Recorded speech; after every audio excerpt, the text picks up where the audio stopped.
5 sebab untuk korang pilih Thunder. Sebab kelima tu paling penting dan semua kena tahu. First, motor Thunder LS250S ni custom friendly. Sesuai dijadikan motor projek, nak tambah seat, panjangkan handlebar, tak ada masalah.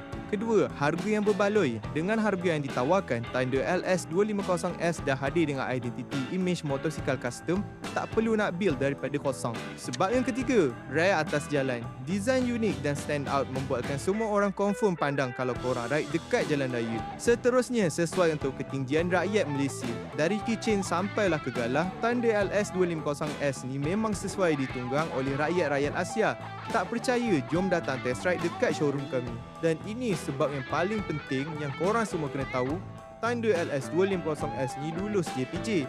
Ini paling penting, tak perlu bawa motor dalam keadaan takut. Kalau kena tahan pun sila silap sebab nak tanya motor apa je. Jadi, buat anda yang berminat, anda boleh dapatkan Thunder LS250S ni dengan kami TM Motor World, Tandu Motorcycle Selangor, hanya dengan tekan saja link book now dekat bawah ataupun hubungi nombor yang tertera dekat skrin anda sekarang.